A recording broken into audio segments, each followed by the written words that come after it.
Hume, in an age of economic nationalism and of countries that are no longer willing to follow the rules.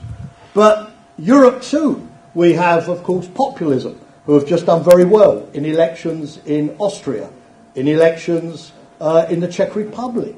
The Alternative für Deutschland got 13% and nearly 90 seats in the recent German elections.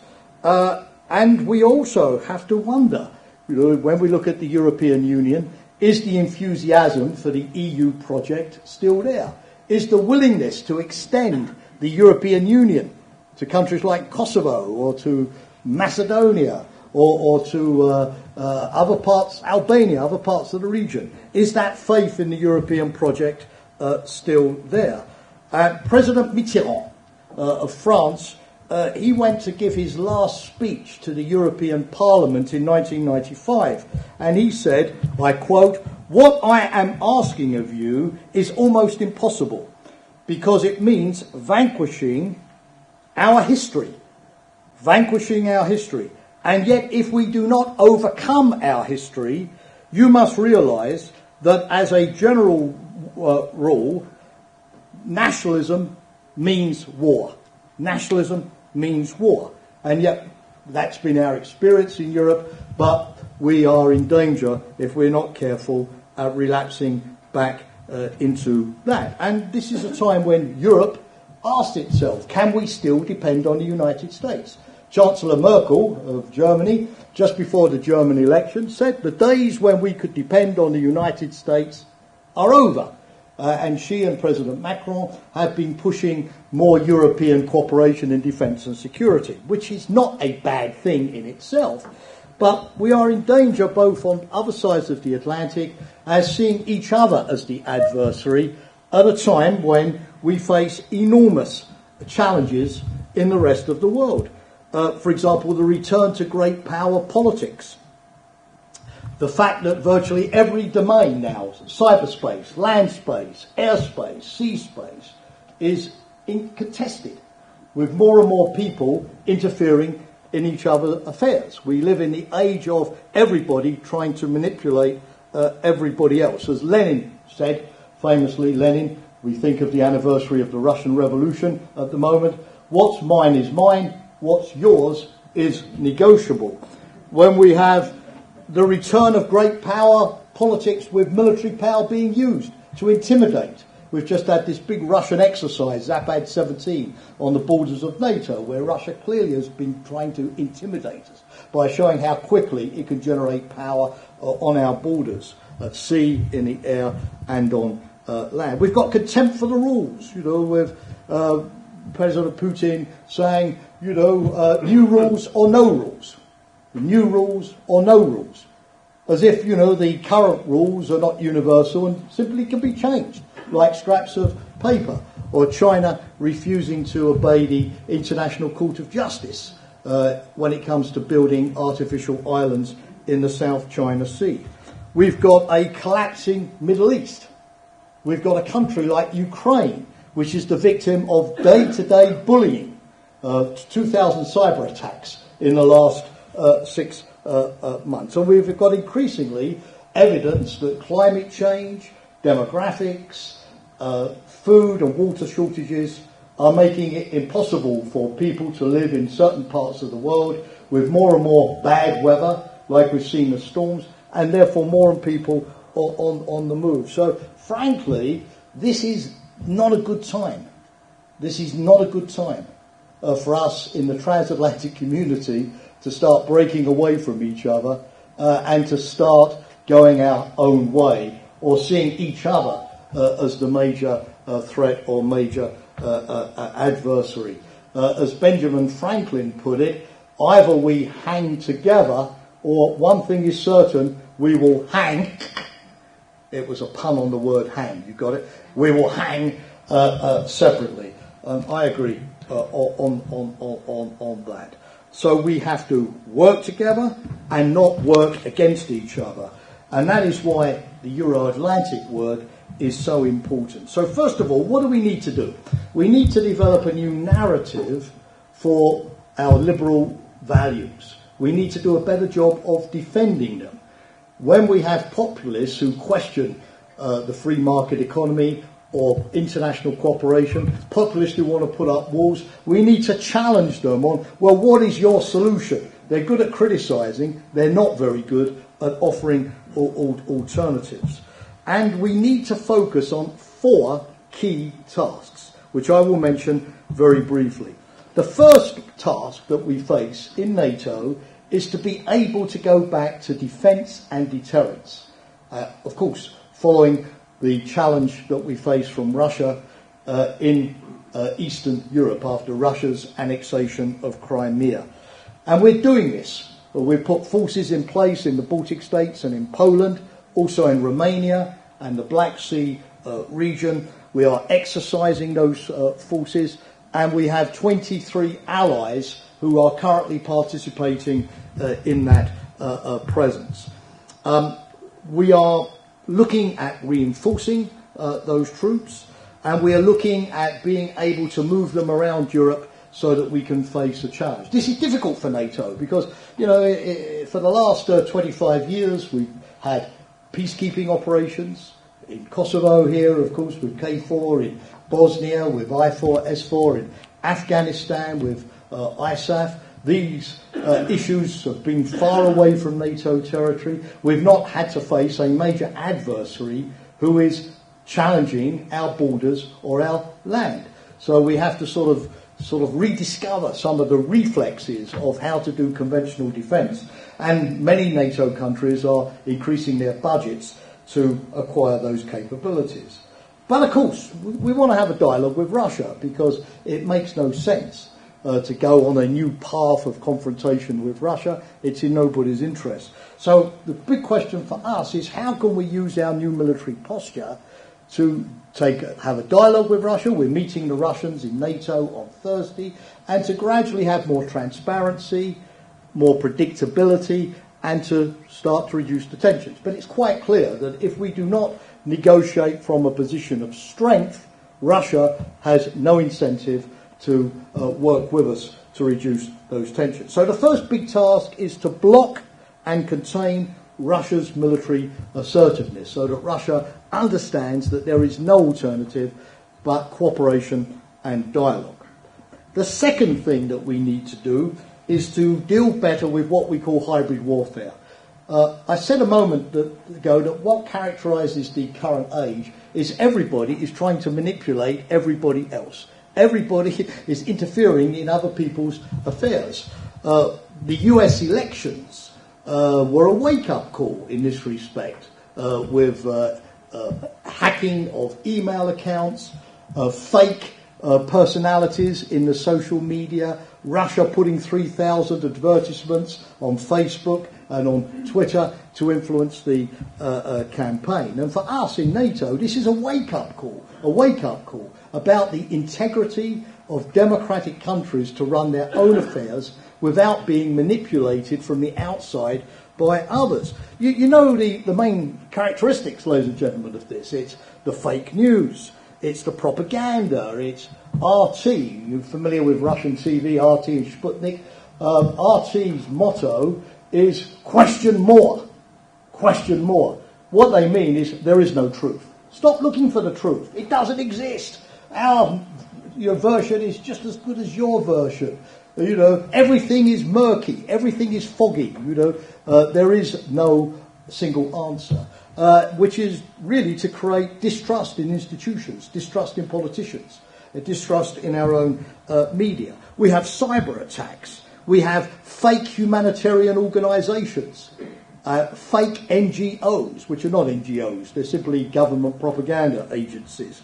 We have corrupt business deals, corrupt elites, the instrumentalisation of minorities. So the second big challenge, ladies and gentlemen, for NATO is how do we make ourselves more resilient against these kind of hybrid warfare? Not a military attack, but it's war by another means, trying to undermine the democratic integrity of a state. We're working a lot on this. We're improving our intelligence. We've got now in NATO a hybrid fusion cell so that we can have better early warning of, it looks like a duck? Yeah. Does it quack like a duck? Yeah. Does it move like a duck? Yeah. Is there a 50-50 chance that it's a duck? Yes. And because if you cannot recognise something early on, you are too late, too slow in taking your decisions or reacting. And by the time you recognise it's hybrid warfare, it's too late. You've lost control of your country, which is what happened to Ukraine with Crimea in 2014. We're improving our cyber defence, and I think here also, I was talking to the rector earlier, this is an area where we can have a good discussion with this university as you develop your own skills, because you cannot do cyber defence unless you have lots and lots of partners, particularly from the academic and the industry world. We're working at building up on critical infrastructure, electricity grids, power lines, air traffic control, resilience. Because frankly, the key to hybrid warfare is like when you protect your house. If a robber comes along past your house and sees that you've got burglar alarms, shutters on your window, a big guard dog, right? The burglar thinks, that's too difficult. I'm going to skip that. I'll go to an easier target. So resilience makes us less vulnerable and less attractive as a target.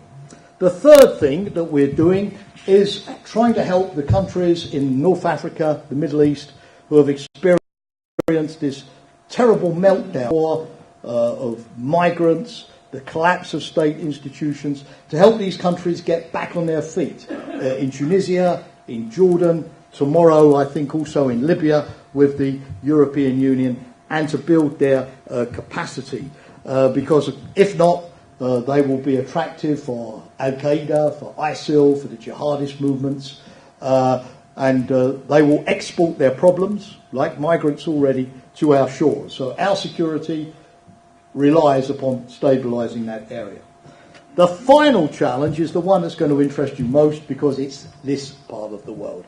The final challenge is here in south-eastern Europe, in the Balkans, what some people call the former Yugoslavia, but where we have had great success over the last 20 years. We've had the enlargement of NATO recently to Montenegro, to Croatia, to Albania. We even now, believe it or not, have a partnership with Serbia. The Deputy Secretary General of NATO was in Belgrade just last week, and President Vučić is going to visit NATO on the 15th of November and upgrade the partnership agreement. So despite the air campaign, despite 1999, we can hopefully move forward. The Serbs are even thinking of sending some medical experts to a NATO mission in Iraq. We have partnerships with Bosnia. We have partnerships with Macedonia. And even started recently the beginnings of a cooperative arrangement with Kosovo as well. So we've made great progress. But let's face it, this region is unfinished business. And to be honest, over the last couple of years, there's been also worry that the process could go backwards. For example, like in Bosnia, the problems south in Macedonia with the elections, with the parliament. A sense also that maybe EU integration has stopped for the time being, or is now in the distant future. And of course, visa liberalisation, investment, this can produce, I know, lots and lots of frustrations. So the fourth task of NATO, ladies and gentlemen, is to re-engage with the region and to finish the job that we started, which is the vision of the European Union in Thessaloniki in 2002, that all of the countries of this region will have the right to join the Euro-Atlantic institutions, NATO and the EU, if that is what they want. And if they don't want that, Serbia wants to be neutral. If they don't want that, that's fine, but we can still have cooperative relations with them. So we need now to finish this job and keep up the pressure. How are we going to do it? Well, essentially, it's going to require you here, like your partners in Macedonia or Bosnia or elsewhere, Serbia, to take some tough decisions. For example, on borders, final agreement on borders. These are very important. You can't have secure states without secure borders.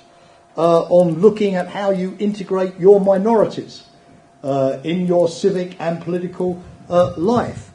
It's going to take judicial reform as well. It's going to mean fighting corruption, cronyism, criminality and radicalisation, if that exists as well.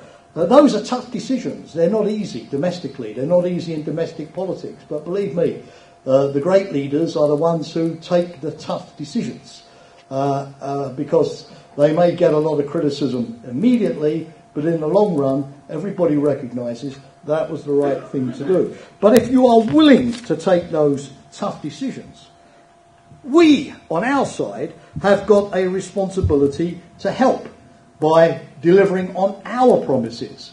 You know, we can't have a situation where you say, oh, we'll pretend to reform and you pretend to help us. You pretend to reform and we'll pretend to help you. That's not going to work, frankly. That's not the basis for long-term confidence. So we have to clearly also deliver on our promises to you as well. We have some fragile states in the region. I mentioned Bosnia, I mentioned Macedonia as well.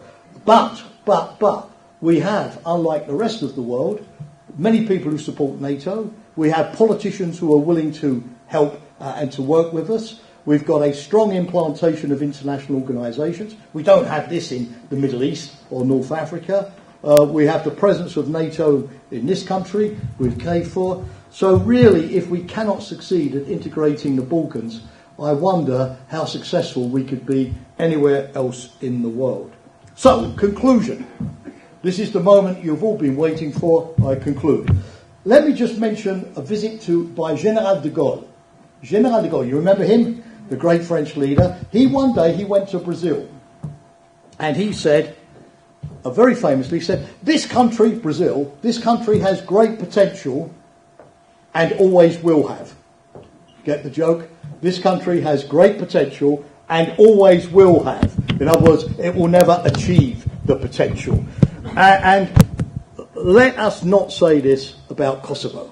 Let us not say this about Kosovo. Kosovo has great potential, but that potential is useless if you do not exploit it and realise this.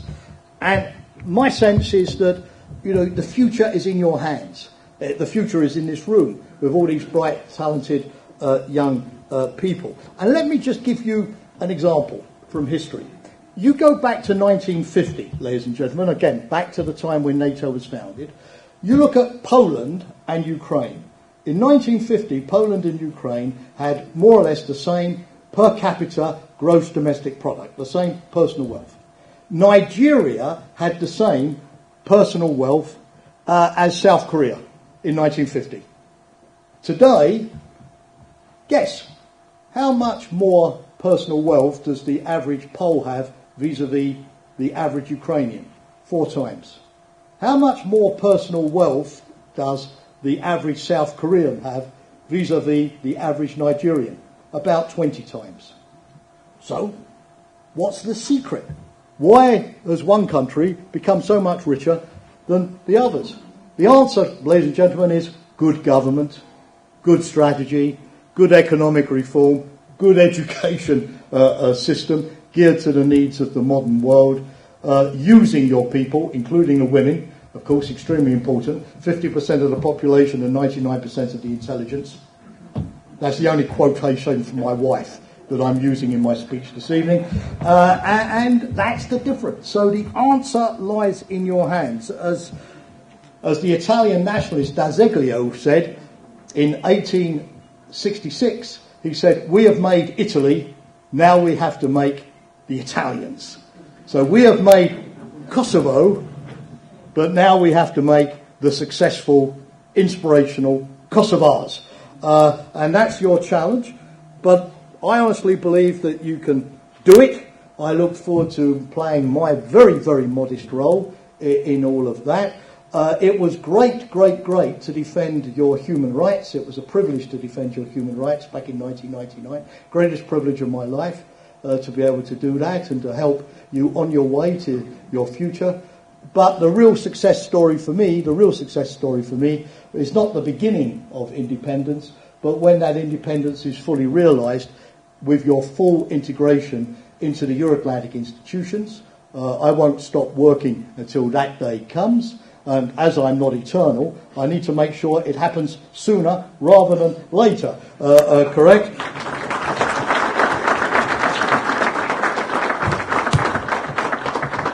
So, good luck to you all. Final word is thank you for listening to me in 1999, and thank you for still being willing to listen to me in 2017. Thank you.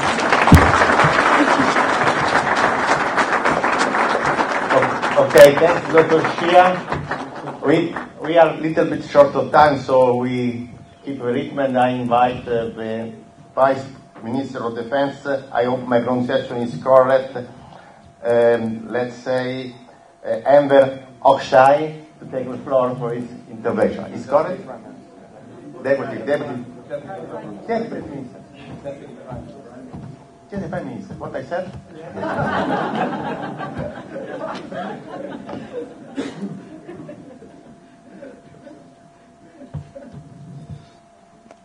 Faleminderit shumë për ftesën. Unë me dëshirë do të bësha zëvendës ministri i mbrojtjes nëse Kosova do të kishte ushtri dhe Ministrinë e Mbrojtjes. Është sakrificë që e pranoj, dhe nëse kjo është mesazhi nga NATO, me dëshirë që sot heqë dorë.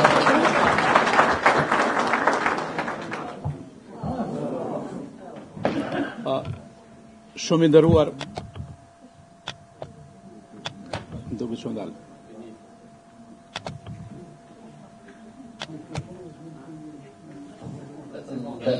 Okay.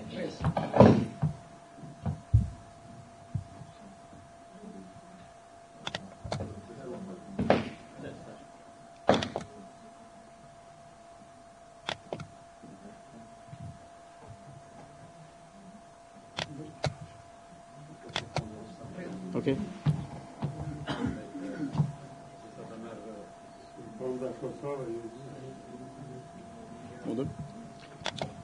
Faleminderit shumë. Shumë i nderuar zoti rektor Harizi, zoti Gjimi Sheja, mjësikjar në Kosovë, natyrisht që je imazh i gjallë i Kosovës cila po lindte në vitin 88-89 dhe edhe matutje imazh i mbrojtjes së dignitetit njerëzor dhe të lirisë, që mendoj që është vlerë edhe perëndimore, por dhe universale, jo vetëm perëndimore. General Batista, Dr. Winston, zonja dhe zotëri, të nderuar profesor, të nderuar të dashur student dhe të dashur të pranishëm të gjitha profileve që jeni në këtë konferencë. Unë doa t'ju kërkoj falje për vonesën, si njeri i cili ka qenë gjatë në politikë të jashtme, e di saktë se ku është adresa e rrugtimit të Kosovës, që është rrugtim euroatlantike, e di saktë edhe selin qendrore të NATO-s, se kam qenë disa herë atje, por e di saktë edhe Komisionin Evropian, por nuk e disha ku është adresa e forumit juaj euroatlantik, që po inaugurohet sot dhe ngatrova ndërtesën e vjetër të UBT-s me këtë ndërtesë të bukur, të cilën dua ta promovoj me çike mediat live me këtë ndërtesë perëndimore. Nuk dua që të jemi gjatë, dua them që inaugurimi i kësaj qendrës për ne si qeveri e Kosovës është një ngjarje e veçantë, me që Kosova po lëviz drejt përmbylljes së shëndërtimit të saj, me konsolidimin e mbrëmshëm të shtetësisë, por edhe me zgjerimin e sovranitetit të saj përmes njëjës ndërkombëtare, përmes antarësimit të saj në organizma të ndryshëm multilateral, por edhe përmes ushtrimit të sovranitetit në baza ditore, si shtet i ri i pavarur dhe sovran. Por Kosova në këto vite të fundit ka ndërtuar edhe një raport real, një marrëdhënie reale, konkrete, kontraktuale me Bashkimin Evropian, përderisa për shumë vite Kosova ka pas më shumë një raport të një dashurie platonike me BE-n dhe me NATO-n, sesa të një marrëdhënie konkrete institucionale. Prandaj edhe inaugurimi i kësaj qendrës për ne është shumë e rëndësishme, me që ne duam që ta ndërtojmë një politikë euroatlantike e cila bazohet në dije, e cila bazohet në analizë dhe një vendimmarrje e cila i reflekton analizat, diskurset e fundit se si televizmi më shpejt. Në shkrimi i marrëveshjes së stabilizimit të asociimit, natyrisht që ka qenë një sukses i madh për Kosovën dhe sot jemi në një fazë të zbatimit të saj dhe qeveria e Kosovës është përkushtuar që ky zbatim të ndodhë shumë më shpejt. Besoj që qendra dhe forumi juaj mund ta jap një kontribut edhe më të madh të ardhmen në zbatimin e saj.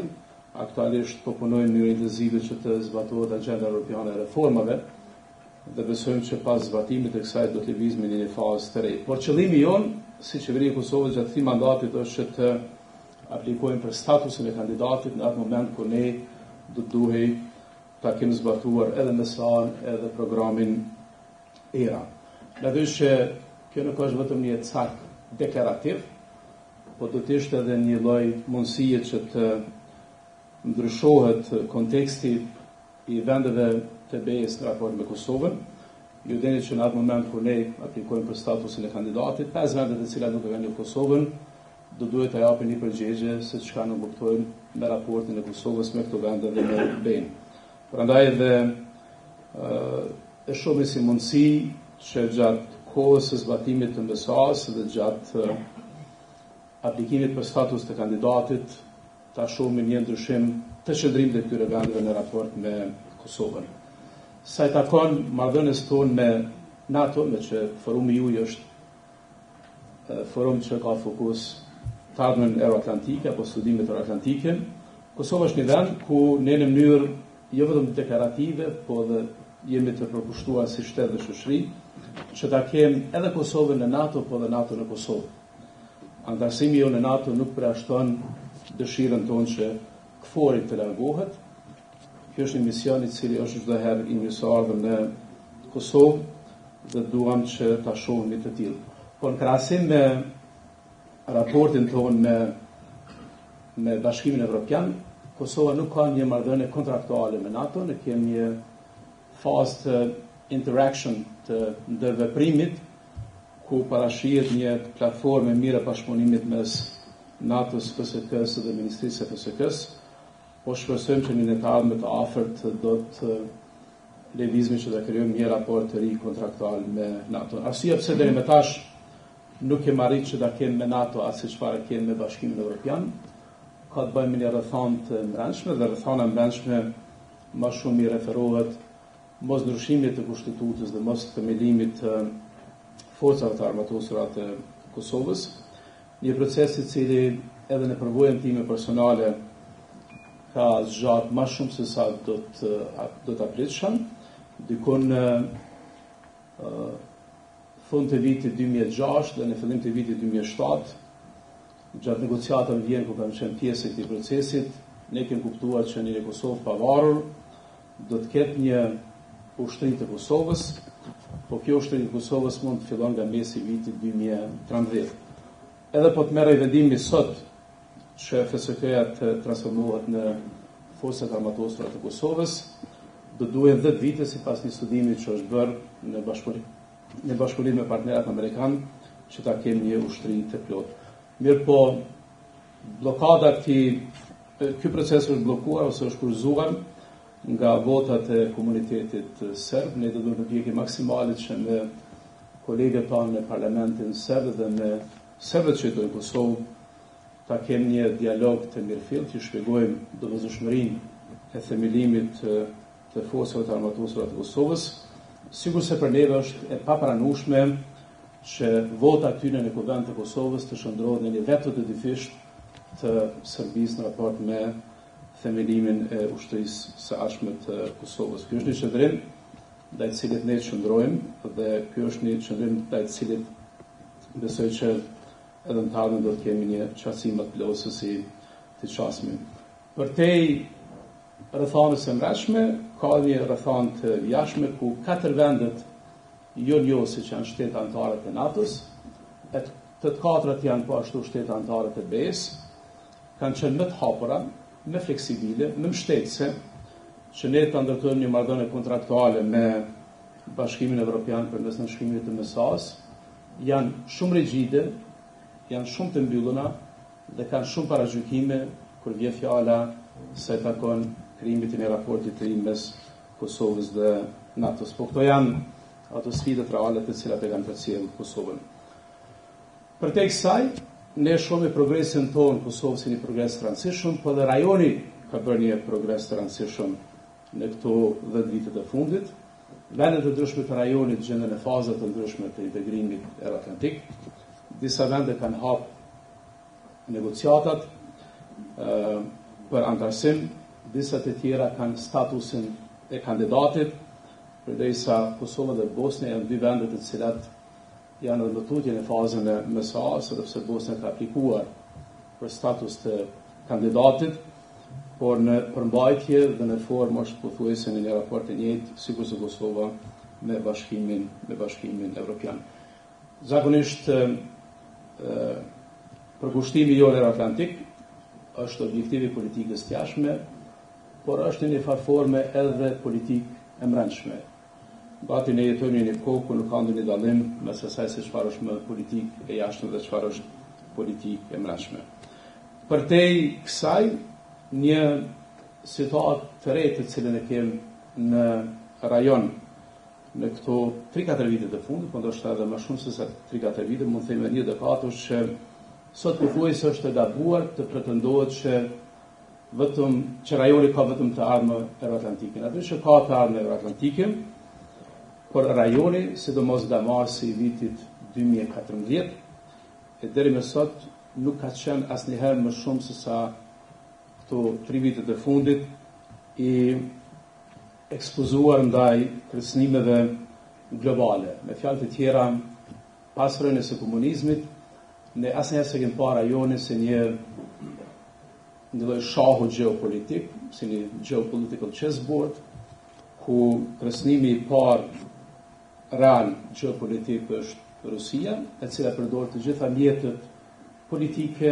diplomatike, ushtarake, tregtare, ekonomike, deri tek përdorimi i mjeteve të fuqisë but.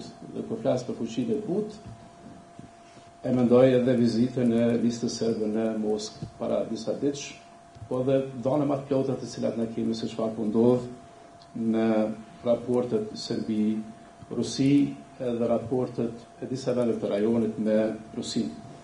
Kur në vitin 2011 është nënshkruar një marrëveshje në mes të dy ministrave të jashtëm dhe të brendshëm të Serbisë dhe të Rusisë për themelimin e një qendre gjoje për çështje emergjente apo humanitare në Nish, dhe unë kam ngrit në atë kohë disa temë të tillë, është pasi një lloj vendosmërie e ministrit të ri të jashtëm të Kosovës që të ketë një diskurs agresiv ndaj Serbisë, po sot e kësaj dite, kjo qendër, roli kësaj qendre, involvimi kësaj qendrës në disa kriza të rajonit, duke përfshirë edhe Maqedoninë, edhe ngjarjet në Malzi, po bëhet qartë se çfarë roli ka një qendër e tillë, e cila për neve si Kosovë paraqet një shqetësim të madh edhe real.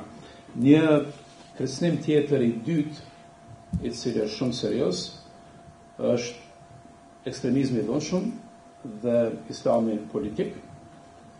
Sigurisht se kemi parë këto vitet fundit dhe mendoj që kjo është një temë ku forumi dhe kjo qendër do duhet ta ketë një vëmendje më të madhe, me që Kosova është shtet dhe shoqëri sekulare, me që kultura jonë është kulturë evropiane, identiteti jonë është evropian, gjeografia jonë është evropiane, dhe ne duhet bëjmë çdo gjë që është në kapacitetin tonë, për në koordinim me partnerët tanë ndërkombëtar, që të mos ketë as eksportim, as importim të ekstremizmit të dhunshëm, apo të islamit politik, dhe këtu duhet jo vetëm një qartësi morale dhe politike, por duhet edhe një qartësi e mirëfillt institucionale, cila ka të bëjë shumë me atë se si shihet, kuptohet Kosova, jo vetëm në Ballkan, në Evropë dhe përtej saj.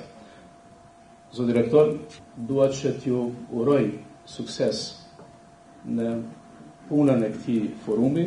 Dua të them që do të bëj përpjekje që të jem pranë jo çdo analizë që ju do ta bëni, do të bëj përpjekje që ta integrojmë në vendimarrjet e pushtetit qendror, pa ja për cilën ka nevojë një vend i vogël i cili ka territor të vogël, i cili ka popullat, demografi të vogël, i cili ka një histori të lavdishme me cilën ne krenohemi dhe një identitet të qartë me cilën ne po ashtu krenohemi është të ketë mendim strategjik. Të ketë mendim strategjik se ku është sot dhe ku do të jetë në të ardhmen, dhe mendimi strategjik për temat e tilla euroatlantike, për temat e politikës të jashtme është me rëndësi të madhe për vendin. Kështu që për te vonesës time e shoh si ndër ngjarjet të rëndësishme e cila i ndodh Kosovës, themelimi i këtij forumit i cili do të ofron analiza, kuptime, pikpamje, rekomandime, të cilat ne do t'i marrim shumë seriozisht si elitë politike në këtë vend. Faleminderit shumë.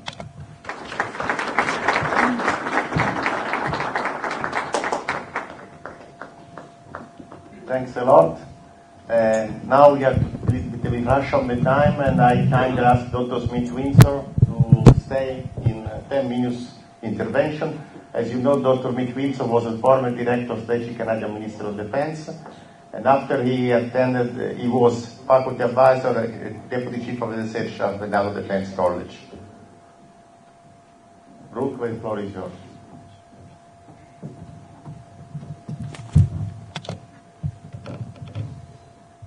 Deputy Prime Minister, dear Rector, dear Edmund, my friend, Dr. Shea, General, ladies and gentlemen, what a privilege to be back in Kosovo for me yet again to mark a very important occasion here at this great university and educational institution. Before I begin my remarks, I have to say that I've been with Dr. Shea from early this morning, and I remarked to him if he charged €1 every time someone had taken his picture or a selfie, he would be a really rich guy leaving Pristina tomorrow. Just remember who your friends are, okay? So you can share. But I really want to congratulate UBT, as has been said already, for the vision and the leadership in establishing the Euro-Atlantic Forum. And on this occasion, let me pause for a brief moment to reflect on the meaning of that term Euro-Atlantic, to add to what Dr. Shea has already said. And as a North American, let me remind us this evening that NATO is, as we've heard, that unique community of political values, a unique consultative forum, and a framework for military cooperation and interoperability and shared defense among Europeans and their Canadian and American allies across the Atlantic Ocean. The importance of this link has been reaffirmed in recent times by my Prime Minister, Trudeau. We've heard that there has perhaps been some question as to President Trump's orientation vis-a-vis NATO, whether America first means that the United States continues to be NATO's indispensable ally, or whether it will retreat into isolation. I hope it is the former, and I think recent statements of President Trump certainly suggest that the importance of this alliance will endure. Now, while we're on the subject of that transatlantic link and the Euro-Atlantic meaning of the Atlantic Alliance, I want to abuse the privilege of this floor just to remind ourselves of an often overlooked historic fact in the creation or the genesis of NATO. Now, you might be familiar with my hometown on the bottom of the screen, Toronto, Canada. I'm sure you're less familiar with the lake, which is depicted here, and I'm sure none of you know the face of the Canadian diplomat from the 1940s. But the lake and the diplomat are particularly significant to the creation of NATO. And why do I say this? When it soon became clear that due in large measure to the use of the Soviet veto in the UN Security Council, that the United Nations would prove incapable of guaranteeing the security of Europe and the protection of liberal democratic values in Europe, Canada first put forth an alternative. And as I say, in a point that is often too overlooked, it was a speech by the Canadian civil servant that I show you here, Escott Reid, on the banks of Lake Couchiching, just north of Toronto, on the morning of the 13th of August, 1947, that there was the first publicly floated idea of a defensive pact of Western democracies consistent with the principles of the United Nations. In that same month, Reid completed a visionary memorandum on which he recommended, and let me quote from this 1947 document, that the countries of the North Atlantic band together under the leadership of the United States to form a new regional security organization to deter Soviet aggression. That, of course, led to talks, particularly with British friends in the United States and then others, to give rise to the genesis of NATO in 1949, as we've heard. But let us fast forward some 70 years or so, from 1947, 49 to October 2017, to speak about NATO, this enduring transatlantic or Euro-Atlantic alliance, in the context of the prospective integration of the remaining Balkan countries that are at its doorstep. And here, my overarching point is recalling for you this evening really 6 fundamentals, as I see it, of Euro-Atlantic integration that should focus minds of the people of Kosovo, should you, as I've heard, aspire to integration in NATO and by extension the European Union. Now, my first message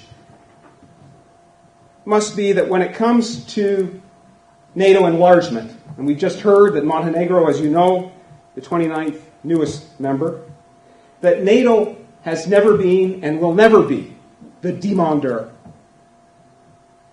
It is up to you.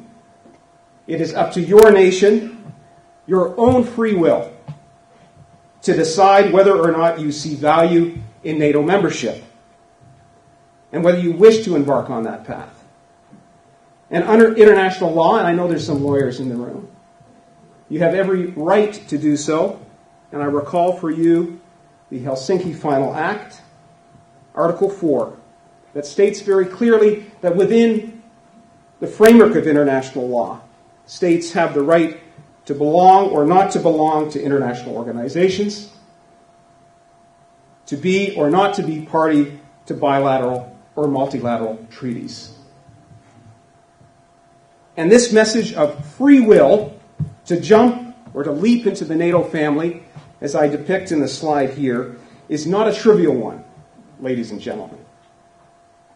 And I have seen how, as we've heard, in places like Montenegro, there's been a counter-narrative talking about a deliberate NATO plot to ever expand, a plot devised in Brussels or Washington. Not the case. It is of the free will of individual countries that ask to join. Important point to bear in mind.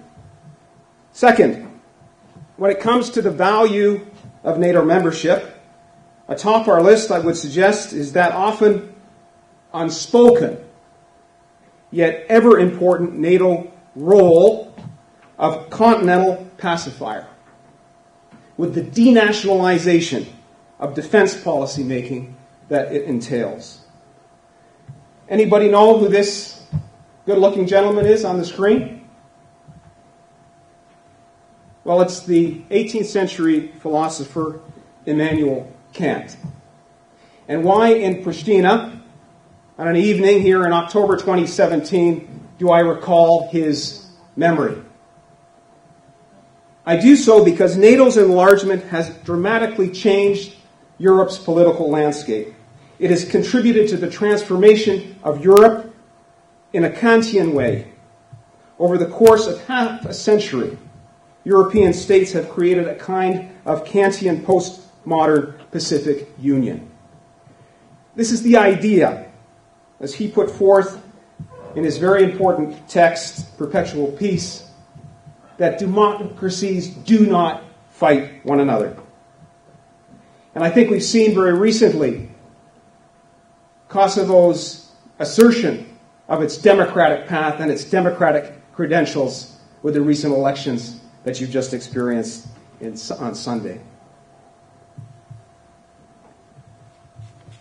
So democratic peace theory is also at the core of NATO as an alliance.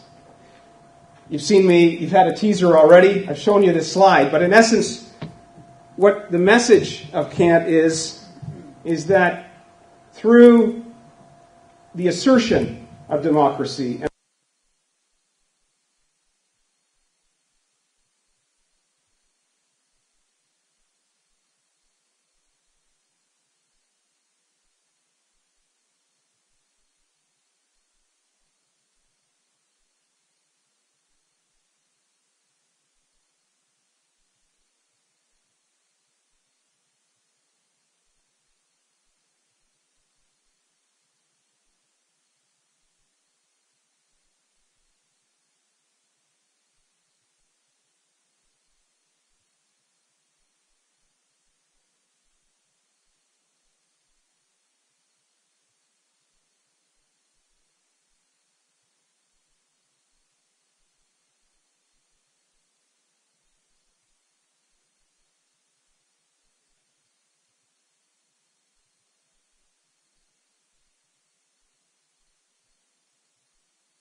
Prime Minister, Director, dear friends, ladies and gentlemen, good evening.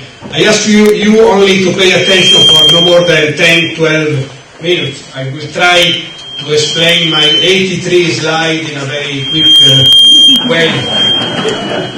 So, before slide, please, can you present the movie? It's not a movie like Mafia. The Atlantic Alliance was founded in the aftermath of the Second World War. Its purpose was to secure peace in Europe, to promote cooperation among its members, and to guard their freedom. All of this in the context of countering the threat posed at the time by the Soviet Union. The Alliance's founding treaty was signed in Washington in 1949 by a dozen European and North American countries. It commits the Allies to democracy, individual liberty, and the rule of law, as well as to peaceful resolution of disputes. Importantly, the treaty sets out the idea of collective defense, meaning that an attack against one ally is considered as an attack against all allies. The North Atlantic Treaty Organization, or NATO, ensures that the security of its European member countries is inseparably linked to that of its North American member countries. The organization also provides a unique forum for dialogue and cooperation across the Atlantic. The alliance started with 12 member countries in 1949. However, the founding treaty allows for other European nations to join the alliance, as well as all existing allies in Europe. Any prospective member must share NATO's core values and have the capacity and willingness to contribute to security in the Euro-Atlantic area. Today, NATO has 29 members who are stronger and safer together. For almost 7 decades, NATO has ensured peace within its territory, while threats and the way NATO deals with them have evolved over time. The purpose, values, and founding principles of the alliance do not change. For its first 4 decades, the Cold War defined the alliance. Collective defense was NATO's main role. When that confrontation ended in 1989, and with the collapse of the Soviet Union, some said that NATO had fulfilled its purpose, that it was no longer needed. And yet the alliance is still here today. So why has NATO stood the test of time? The end of the Cold War offered hope for progress and peace, but it also ushered in a new era of instability. NATO has responded to changes in the security environment by shifting its focus and taking on new tasks. Beyond ensuring the collective defense of its members, NATO seeks to promote security through partnership and cooperation. Since the early 1990s, the alliance has developed relations with non-member countries, including former Cold War adversaries of the former Eastern Bloc. Some of these partners have since become members of the alliance. Today, working with non-member countries and other organizations is considered to be one of NATO's fundamental tasks. It works with over 40 partner countries, as well as with other international organizations, like the United Nations and the European Union. NATO has taken on an important role in international crisis management since the end of the Cold War. Working closely with partner countries, the alliance helped to end war and build sustainable peace in the Balkans. In the wake of the 9/11 terrorist attacks on the United States, allies and partners deployed forces to Afghanistan to help bring stability. During the Arab Spring, NATO led an air campaign over Libya to protect civilians being targeted by the Gaddafi dictatorship. At sea, NATO and its partners have helped to prevent piracy off the Horn of Africa and are cooperating to fight terrorism in the Mediterranean Sea. NATO has also supported international efforts to stem illegal migration and human trafficking in the Aegean Sea. Today, we face a much broader range of threats than in the past. To the east, Russia has become more assertive with the illegal annexation of Crimea and destabilization of eastern Ukraine, as well as its military buildup close to NATO's borders. To the south, the security situation in the Middle East and Africa has deteriorated, causing loss of life, fueling large-scale migration flows, and inspiring terrorist attacks. NATO is responding by reinforcing its deterrence and defense posture, as well as supporting international efforts to project stability and strengthen security outside NATO territory. We've also confronted the spread of weapons of mass destruction, cyber attacks, and threats to energy supplies, as well as environmental challenges with security implications. These challenges are too big for any one country or organization to handle on its own. So NATO is working closely with its network of partners to help tackle them. While NATO continues to adapt to changes in the security environment, the fundamentals of how it works haven't changed. Consensus and consultation are part of NATO's DNA. All member countries are represented in the North Atlantic Council, where decisions are taken by consensus, meaning unanimously, expressing a collective will of all nations.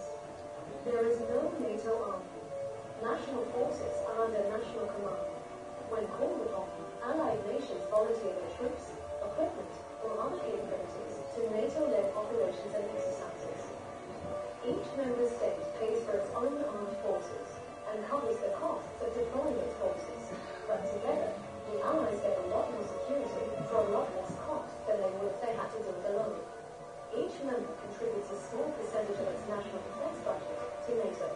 The national contributions pay for running the political and operational headquarters in Belgium, as well as the integrated military command structure across NATO territory.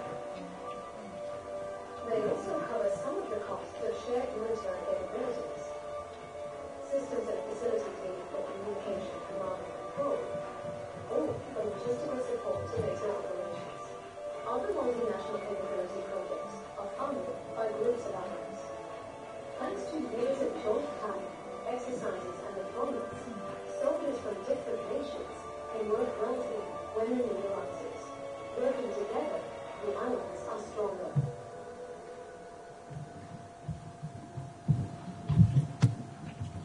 Thank you, thank you. I will try just a few words regarding my presentation. So this is the agenda, very short agenda. I will try to give you an overview of the military environment in NATO alliance. So the first thing that is NATO is a political alliance and then a military alliance. It is very important to know this. And NATO is working since 1949 for the security of their own countries and their own population. NATO is a great family because we have countries that are part of an alliance, and then there are a lot of countries that are partners of NATO, that are sharing the same value and the same effort toward peace.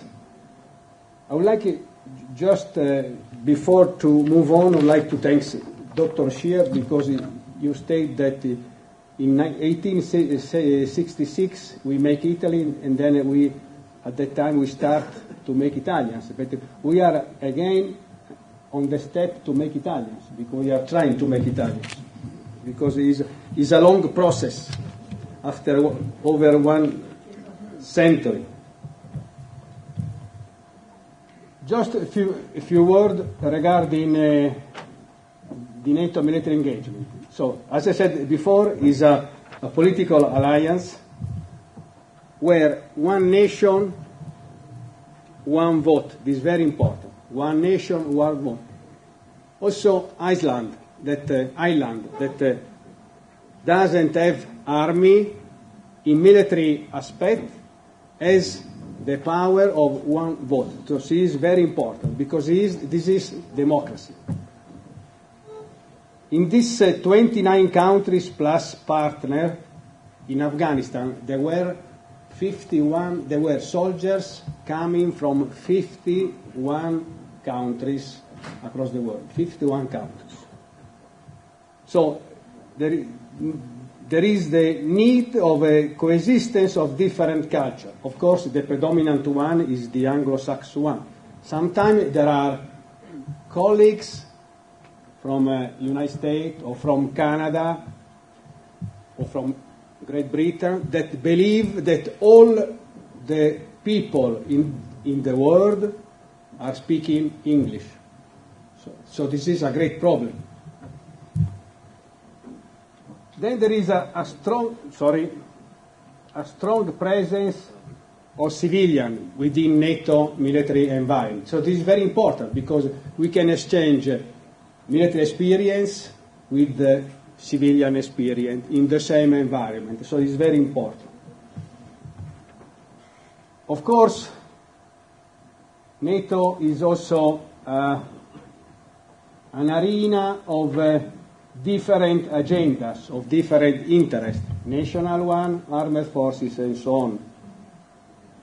And it is very important, as I said before, the presence of non-NATO partners that are very important because non-NATO partners, following NATO standards, make a great cohesion across the world. Some point regarding our friends, our soldiers from NATO countries. The first is the job description. You cannot send a doctor to command a tank platoon or a military police to be a doctor, even if sometimes happen. Of course, English is very important, also French sometimes.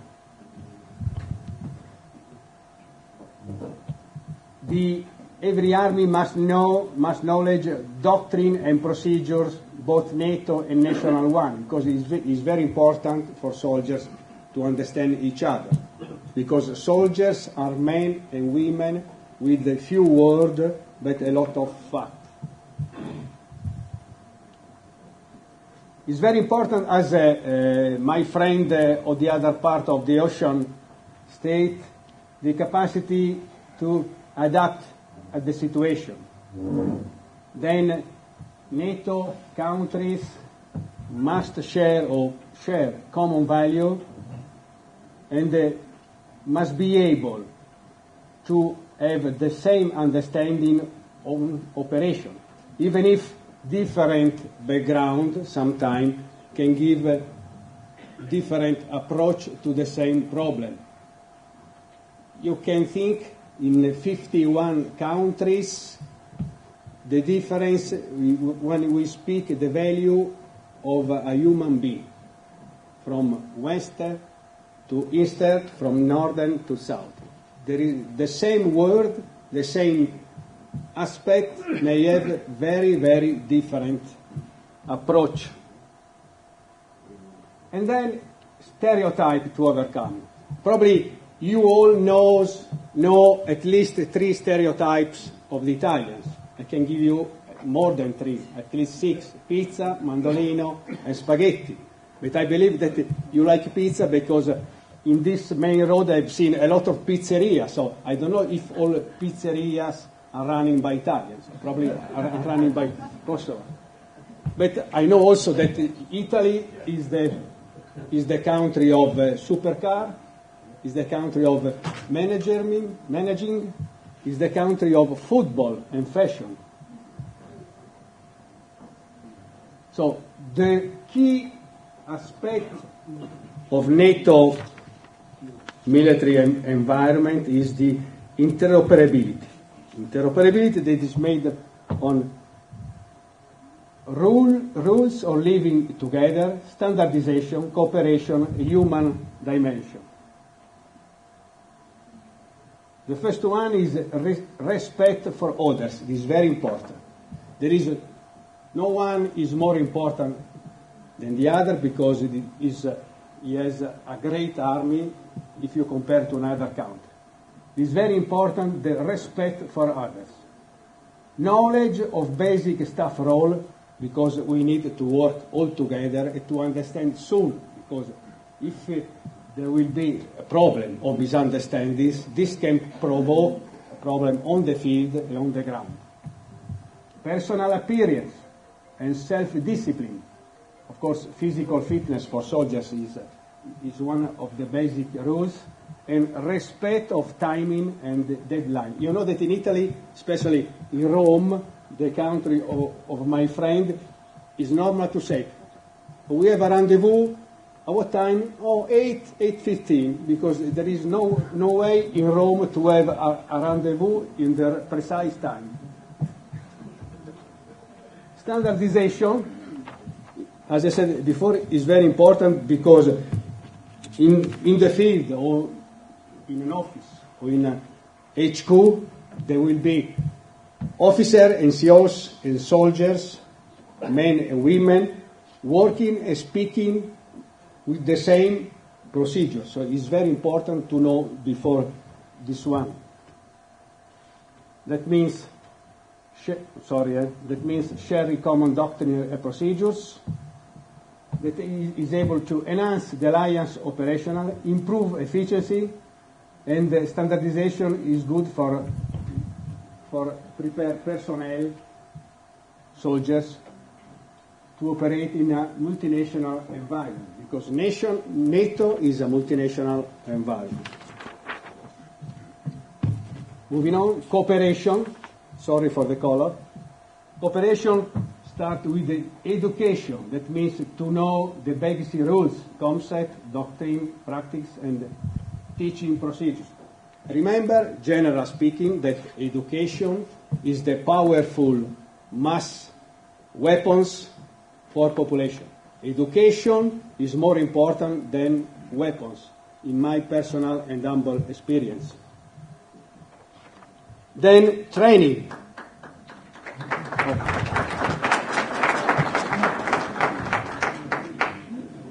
Training means putting practice and applying what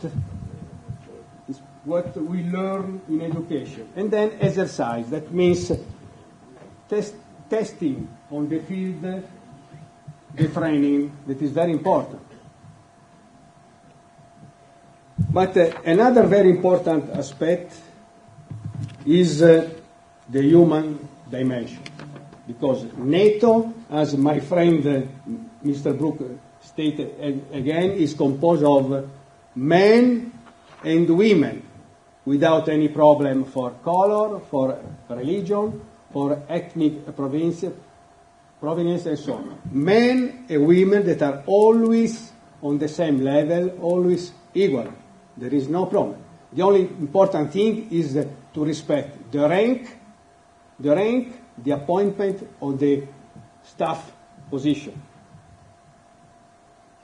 So, to summarize, Euro-Atlantic integration is the best guarantee for progress and prosperity, has been stated several times this evening. NATO means sharing same value, peace, freedom, and democracy. Even if army or NATO countries are different background, but this diversity is the added value, is the multiplier of our alliance.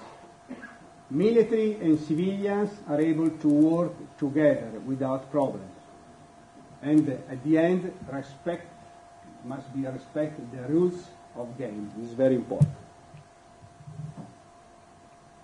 So this is in a very short slide, the power of diversity. That is the strength of NATO alliance.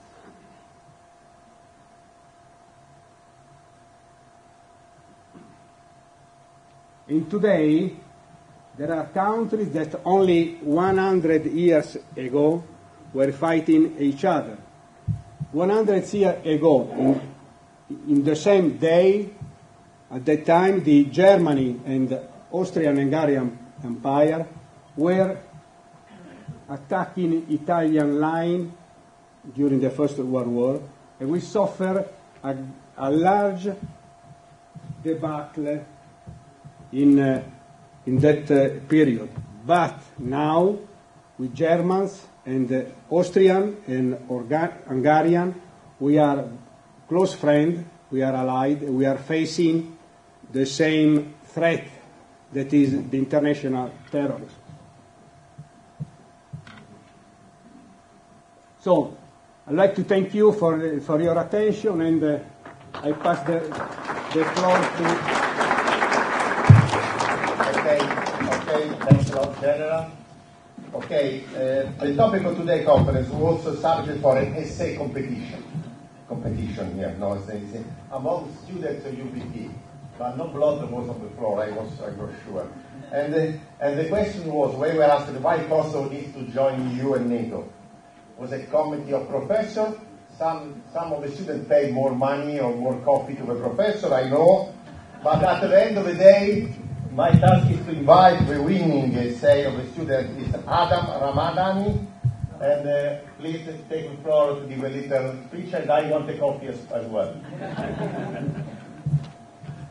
Bravo.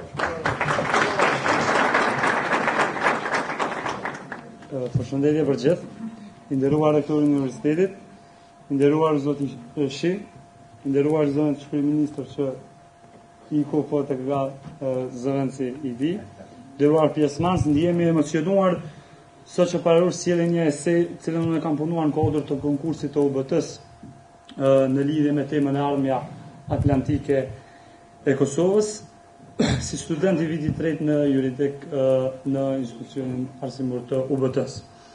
Unë quhem Adam Ramadani dhe këtë esej e kam punuar jo vetëm me forcën e mendimit, por edhe për orientimin personal mbi rëndësinë e temës për të ardhmen e Kosovës.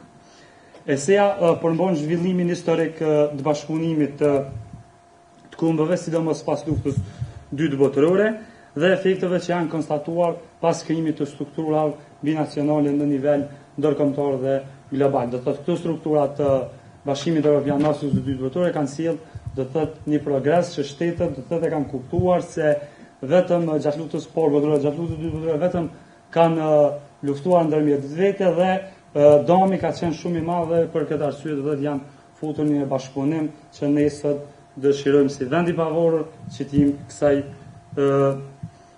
kësaj sfide të mëdha për vendin tonë. Me këto modele të suksesshme, sikur vendet e Evropës që janë njohur me këto procese ngjashme tranzicion, të ne si vend i pavarur, tashmë kemi jo vetëm si fushë të politikës të jashtme, por e kemi edhe qëllim shoqëror dhe shtetëror procesin e integrimit në Bashkimin Evropian. Propozimi im në këtë punim në vizjon një element që unë e kam konsideruar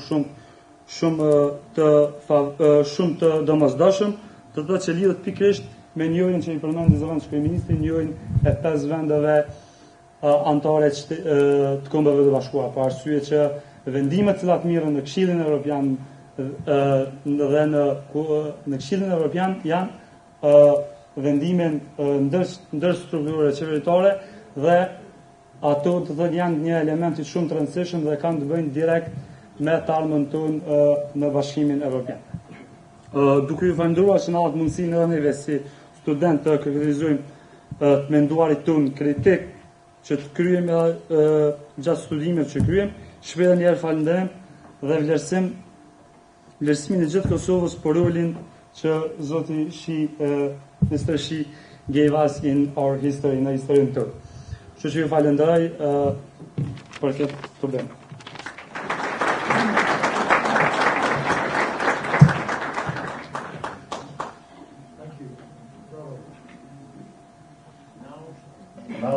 Now the floor to our rector.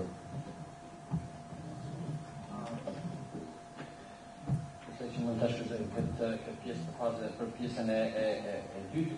Siç e keni pa, në kuadër të momentit të hapjes së forumit, kemi dashur të involvojmë edhe studentët, kemi bërë një ftesë që të shkruajmë esej për temën në fjalë. Dhe njëkohësisht kemi dashur edhe të krijojmë të marrë parasysh se kemi edhe fushat e artit, dizajnit, arkitekturës e kështu me radhë, që të bëjnë edhe një vizualizim të ardhmës të Kosovës për vitin 2030. Një grup i studentëve ka punuar në këtë vizualizim, kështu që i ftoj studentët Agjenda Lipovica, Sara Mesini, Amar Huseini dhe Arlin Gjaferi, që të vinë të prezantojmë konceptin vizual që kanë, dhe natyrisht kanë përgatitur edhe një dhuratë për zotërisë Mishin si produkt i këtij koncepti vizual.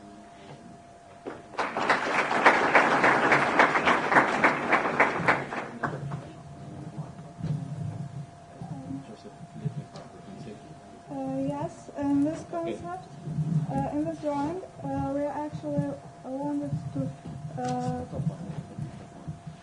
to show how Kosovo is integrated in 2030.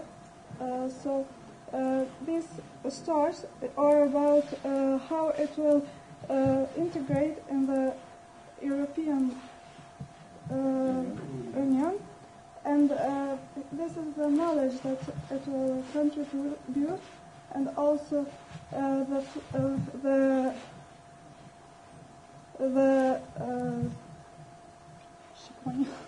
eagle, yes, and the eagle is about how it will fly and release, yes, the force and so on. Yes, and thank you very much. We wanted to thank you about your contribute in our country, and also this is from UBT, and we thank UBT for it.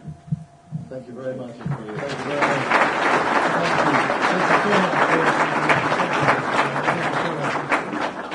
Thank you. It's a very impressive piece of work. Delighted. Made by students. Absolutely. They've got talent. They've got talent. Okay. And maybe I will come here because as we announced, sorry, I will continue bringing. Siç e kemi edhe ju kemi informuar që në emër të studentëve, stafit akademik dhe profesional, kam derën të prezantoj sot çmimin tradicional të UBT-s që quhet Leadership Excellence Award për zotëri Dr. Gjemi Shia, një mjek I madh I Kosovës dhe tani natyrisht edhe UBT-s. Me lejoni që të shkëlqes disa pika kryesore nga biografia impresive e Dr. Gjemi Shis. Dr. Shia ka një karrierë të bujshme në NATO, që nga 2010 shërben në pozitën e zëvendës ndihmë sekretarit të përgjithshëm të NATO-s për sfidat në ardhjet të sigurisë. Para kësaj, Dr. Shia shërbeu si drejtori planifikimit të politikave dhe zëvendës ndihmës sekretari I përgjithshëm për marrëdhëniet me jashtë, divizioni diplomacisë publike. Mirë po, të gjithë ne në Kosovë kujtojmë Dr. Shian si zëdhënësin e NATO-s gjatë periudhës së bombardimeve në vitin 1999. Figura e Dr. Shis për qytetarët e Kosovës, sidomos në atë kohë, ishte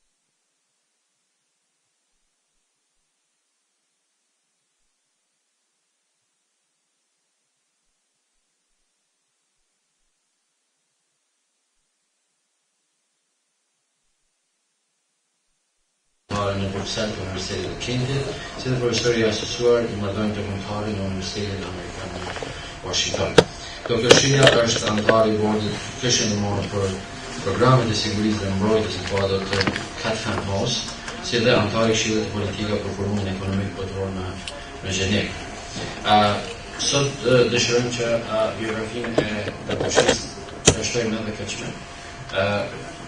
Ju e dini që ne këçme kemi kriju me vitet të tëra dhe mendojmë t'ja japim personaliteteve botërore për kontributin e tyre dhe natyrisht e vlerësojmë shumë a shumë, kemi thënë, ideja është me vlerësu atributet e tyre të leadershipit dhe në këtë rast Gjemi Shia është një rol model I leadershipit I cili ka kontribu edhe po kontribon për ndërtimin e paqes në përgjithësi përmes organizatës NATO. Dhe natyrisht një rol dhe një arsye shumë e veçantë ka qenë edhe kontributi I tij për krijimin e paqes në Kosovë dhe në rajon. Ju e njihni, kemi edhe momentin historik që kemi pas, kontributin e tyre dhe arsyeja që mbas këtij intervenimi të duke bazuar në të drejtën humane, ne sot kemi kriju edhe institucione, kemi kriju edhe pavarësi liri dhe mund të veprojmë lirshëm dhe të mendojmë natyrisht edhe për një pozitë që është e ardhmja euroatlantike e Kosovës dhe mendoj që Kosova mund të kontribuojë dhe të jetë pjesë aktive e antarëve të partneritetit me NATO-n, qoftë si antar I rregullt, qoftë si pjesë e partneritetit e kështu me radhë. Dhe natyrisht ne falenderojmë shumë Gjemi Shin që ka gjetë kohë në ardhmë dhe me qenë pjesë e këtij eventi, këtij momenti historik për neve në aspektin e hapjes së qendes forumit e euroatlantike, një mesazh shumë i qartë për Kosovën, për neve, dhe natyrisht një motivim i madh. Dhe natyrisht i falenderoj edhe kolegë tjerë që kanë bërë të mundshëm që edhe Gjemishia të jetë këtu bashkë me ta dhe të krijojmë një vlerë të madhe. Ne kemi dhënë çmim para disa muajve një kolegut, themi gjashtë, një personaliteti, një rol modeli nga Shtetet e Bashkuara të Amerikës për kontributin e tij në përkrajën e njohjes së Kosovës në vendet të ndryshme në do të përmesohin. E sot është një moment natyrisht që t'japëm edhe doktor Shiz dhe mendoj se kjo pasuron shumë listën e vlerave edhe këtij çmimi. Dhe natyrisht është një mesazh për studentët sfari që ta shiqojnë një rol model, një njeri që aktiv, ka një rol aktiv në shoqëri, në aspektin global për ndihmu njerëzimin, paqen, lirinë dhe gjithë ato që meriton njeriu si qenie e kësaj bote, e këtij globe. Kështu që mos më zgjat shumë, unë e ftoj Dr. Gjemishin që të vjen dhe ta merr çmimin leadership.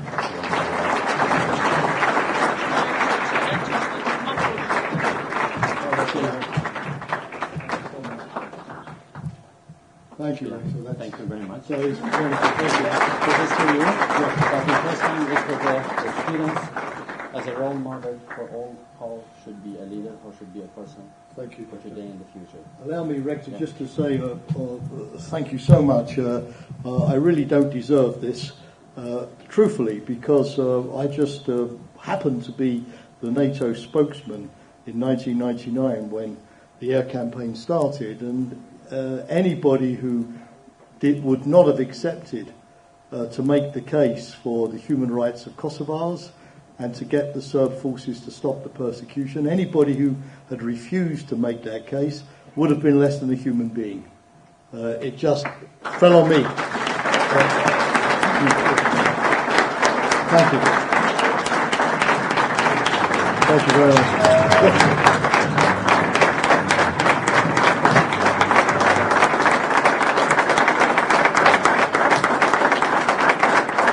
So, Rector, thank you. I'm deeply honoured. And can I just finally say a final word, because lots of words have been spoken this evening, but I would like sincerely, from the bottom of my heart, to thank all of you for coming and being here this evening. The greatest gift that you can give anybody is your time. It's the greatest thing that you can give to anybody, the gift of your time and your attention. And I'm very, very deeply touched and deeply moved. This is not for me, it's not even for NATO, it's for all of us. Again, thank you.